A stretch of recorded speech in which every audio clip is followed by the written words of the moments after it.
Hello, friends. Today we are going to be reading Samuel T. Moore of Corte, Magore by Tonya Allen Gold. The art direction is from Mr. Lawrence, and it's illustrated by Mark Seccarelli and Michelle Fandry. This is a signed copy for me. Samuel T. Moore of Corte, Magore.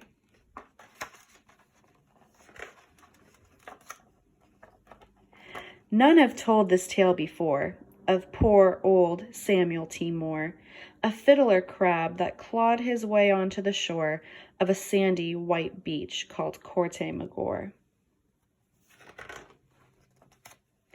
When Samuel took a beady-eyed look around, he knew he had finally found a place where he could spend his days beneath the sand and ocean's haze.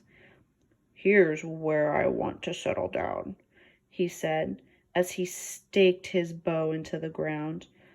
"Oh, yes, this is where I want to be," the old crab said with crabby glee. But Sam needed shelter at long last, before the tides came in strong and fast, before the tides could carry him away, back out to sea and north of the bay. His friends, the hermits, all had their own huts made from cracked open half shells of the coconut. A coconut shell is fine, this is true, but for a fiddler crab, it just wouldn't do.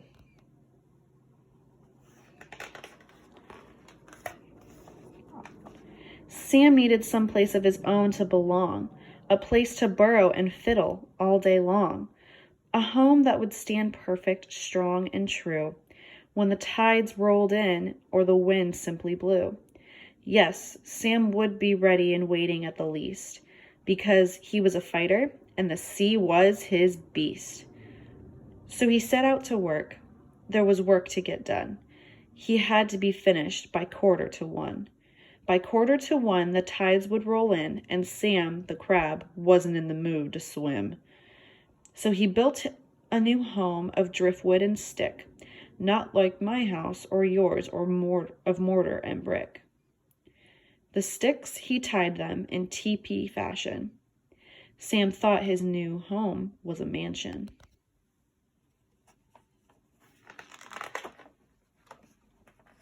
The holes were patched with seaweed and kelp.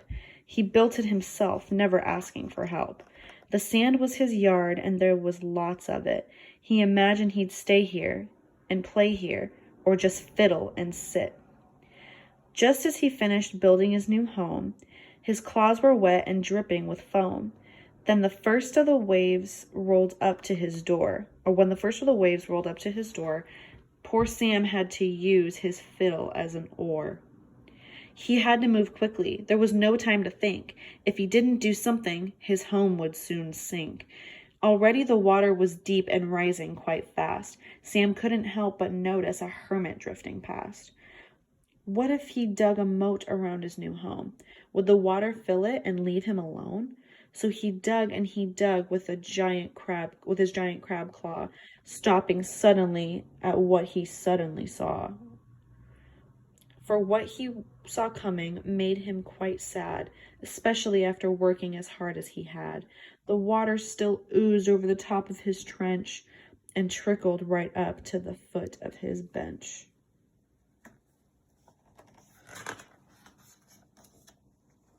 Sam's home toppled over and drifted away, and to his dismay, he was floating alone on top of the bay.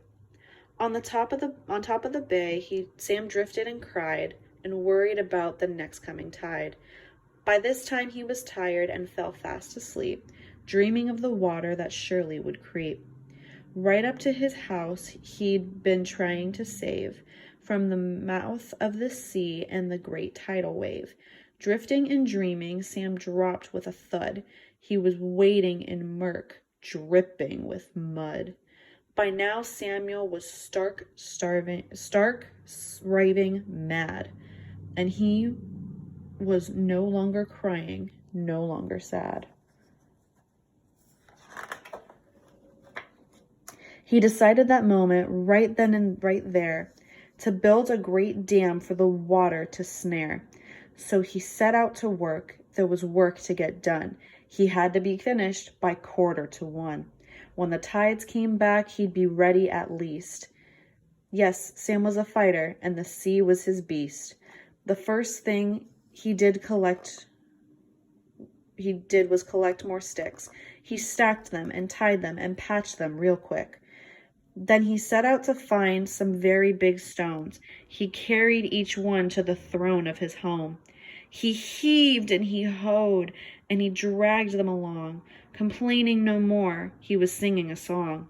He worked very hard and built up quite a sweat from searching the shore, every rock he could get.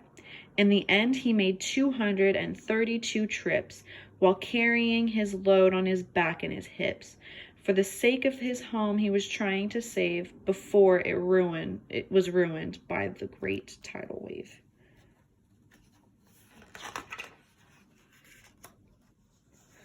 One rock at a time, he stacked those great big rocks, while seagulls soared above, mocking in flocks.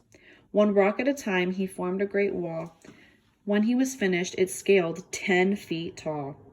Just as Sam stopped and admired the art of his work, the gulls began shouting. The hermit went berserk. They all pointed to the sea and the monstrous wave that threatened the hut Sam was trying to save. Sam had been so proud of his newly built dam, he didn't notice until the crash and the bam. The wave inched closer. It was talking. Was it saying, Sam?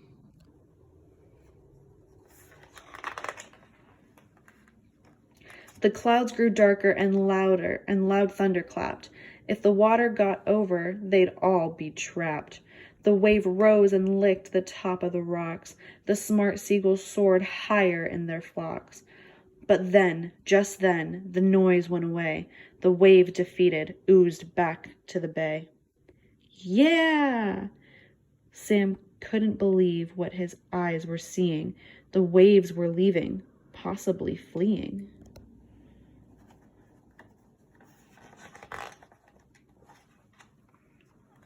He did it! He did it! Sam saved his new home. Finally, a place that he could call his own. So Sam leaned back and yawned a big yawn and fiddled a tune that night until dawn. From his porch on the sand of the shore of the sandy white beach called Corte, Magore, none have told this tale before. The end.